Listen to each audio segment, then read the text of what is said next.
J'ai cessé de courir après, et j'ai été rejeté avec dignité. C'était comme si, à chaque fois que je respirais, quelqu'un me serrait encore plus fort la poitrine de l'intérieur. Il n'y avait pas de cris, pas de dispute, pas de fin claire, juste une absence trop présente, la douleur d'essayer d'être vu, entendu, choisi et de ne jamais l'être, le son d'une notification qui n'arrive jamais, le silence d'une attente qui devient routine. C'est le genre de douleur que personne ne voit. La douleur de courir après quelqu'un qui n'a même pas regardé en arrière, d'insister pour des miettes, comme si un peu d'attention pouvait compenser la faim d'être accueilli entièrement. Et ce qui fait le plus mal, parfois, ce n'est pas le non, c'est le peut-être, le qui sait. Le ce n'est pas tout à fait ça. C'est ce qui vous retient, ce qui dresse l'espoir, ce qui vous épuise. Et dans cette fatigue, naît une question muette. Jusqu'à quand allez-vous courir pour quelqu'un qui n'a jamais fait un pas dans votre direction? Sénèque disait que la vraie liberté commence quand nous cessons d'être otages du désir d'autrui. Et j'ai compris cela le jour où j'ai arrêté de supplier pour une présence. Le jour où j'ai réalisé que mendier de l'affection n'était pas une preuve d'amour. C'était un signe d'oubli de soi que continuer à insister sur des portes fermées, espérant qu'un coup plus fort convaincra quelqu'un d'ouvrir, ne fait que prolonger la douleur de ne pas être le bienvenu.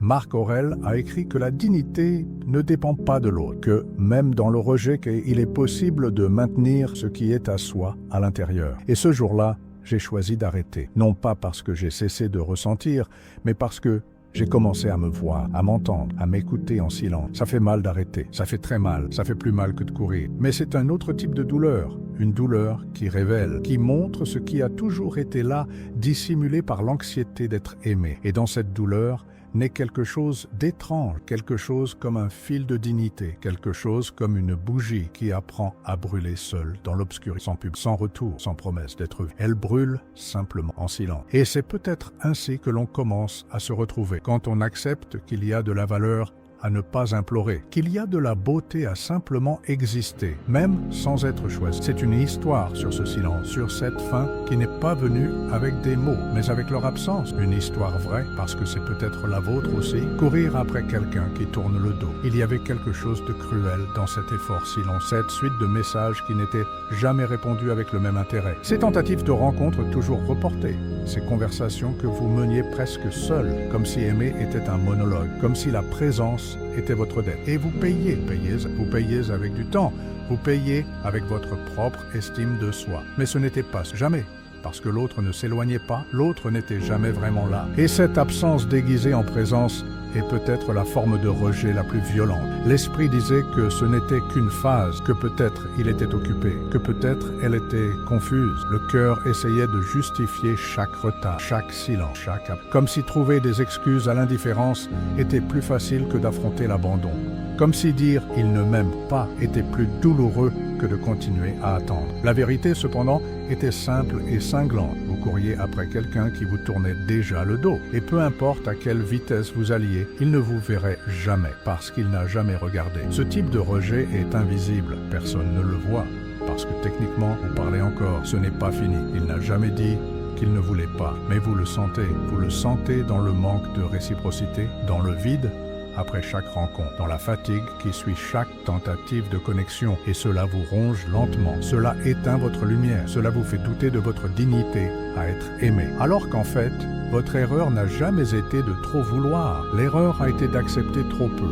C'était de courir pour quelqu'un qui ne vous a jamais cherché. Ce n'est pas une faiblesse de vouloir être vu, ce n'est pas de la dépendance que de désirer une présence, c'est humain, profondément humain. Mais il y a une limite entre aimer et se perdre. Et parfois, arrêter de courir, ce n'est pas abandonner, c'est enfin réaliser que la course n'a toujours été que la vôtre, le piège de l'espoir dressé. Il y avait un moment de la journée qui faisait plus mal. Pour certains, c'était au réveil, pour d'autres, dans le silence de la nuit.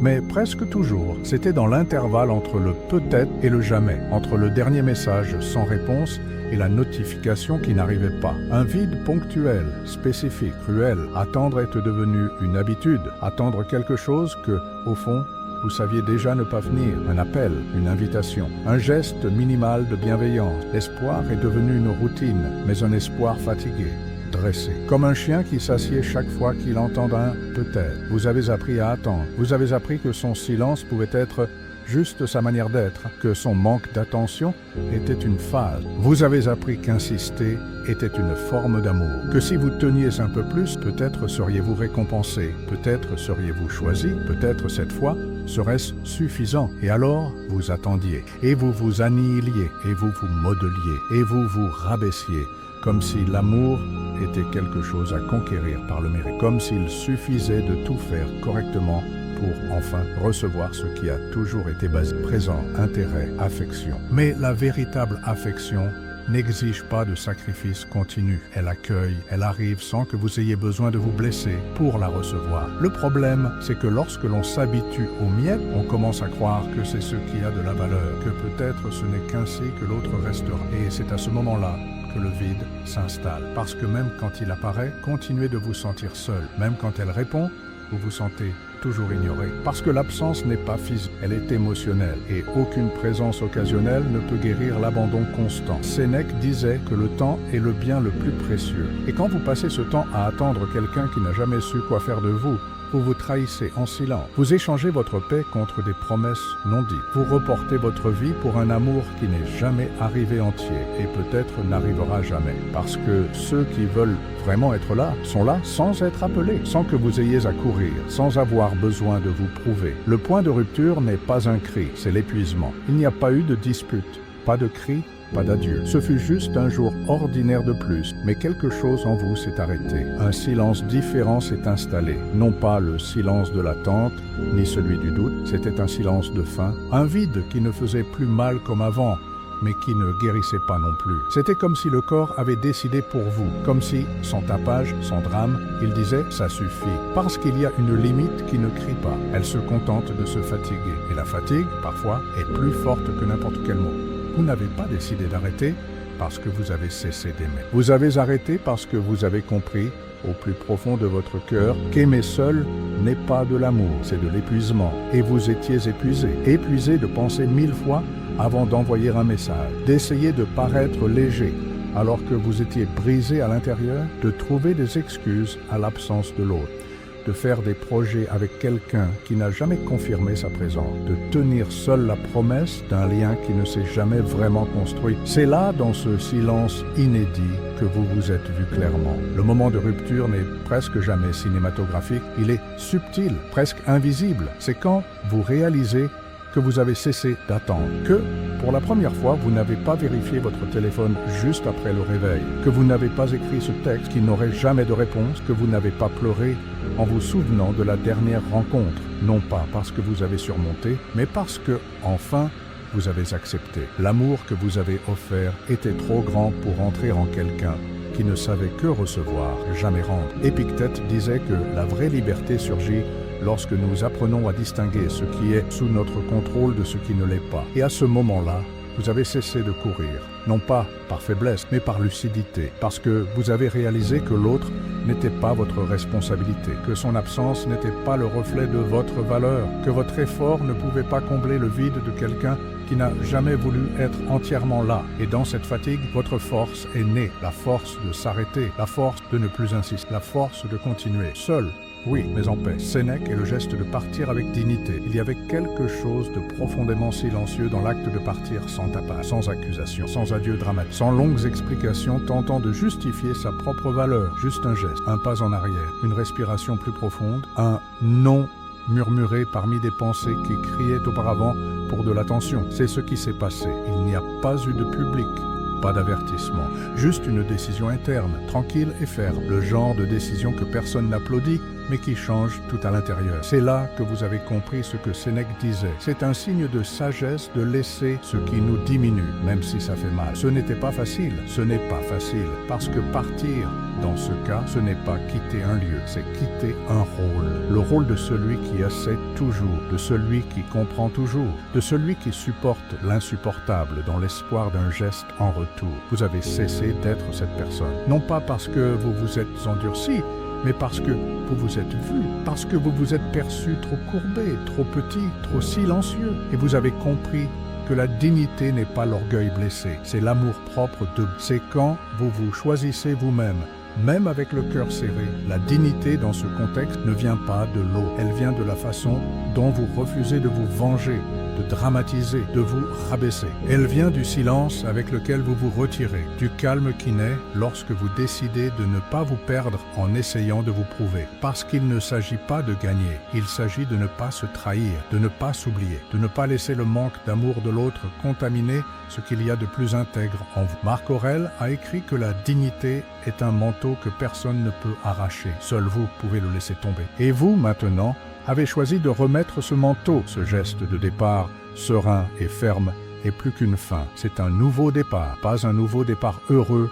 léger, magique, mais un nouveau départ honnête, avec vous-même, sans masque, sans excuse, avec de la douleur, oui, mais avec la vérité. Et cette vérité silencieuse a un pouvoir immense, le pouvoir de vous reconstruire de l'intérieur, non pas comme quelqu'un de blessé, mais comme quelqu'un qui a survécu à l'abandon sans avoir à s'abandonner lui-même. La métaphore du portail ouvert, imaginez un portail, pas n'importe quel portail, mais celui que vous devez frapper fort, répéter le coup, attendre debout sous la pluie, supplier pour un signe d'ouverture. Et même quand il s'ouvre un bref instant, c'est comme s'il disait « Entrez, mais avec prudence, ne vous installez pas, ne restez pas trop longtemps ». Cette métaphore ne concerne pas seulement les portes physiques, elle concerne les relations, les connexions humaines qui exigent plus d'efforts que de réciprocité. Et pendant longtemps, vous avez peut-être cru que c'était le bon chemin, le bon amour, que le véritable amour exigeait des preuves, exigeait de la douleur, exigeait de la résistance. Mais si ce n'était pas ça, et si le véritable amour n'exigeait pas des doigts blessés, et si,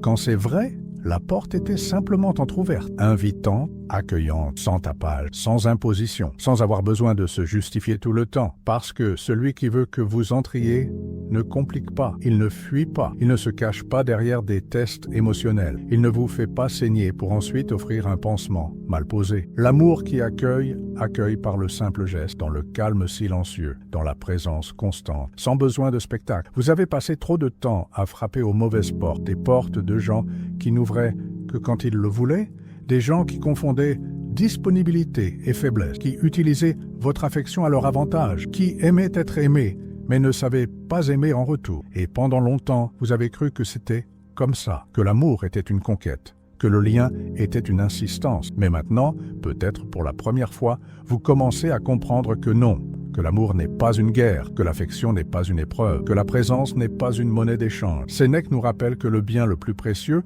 n'est pas ce que nous donnons aux autres, mais ce que nous préservons en nous. Et en cessant de frapper à ce portail, vous n'abandonnez pas l'amour. Vous faites de la place pour quelque chose de nouveau, quelque chose de plus léger, quelque chose qui n'exige pas de coupure pour exister. Un amour qui vous voit avant même que vous ne frappiez.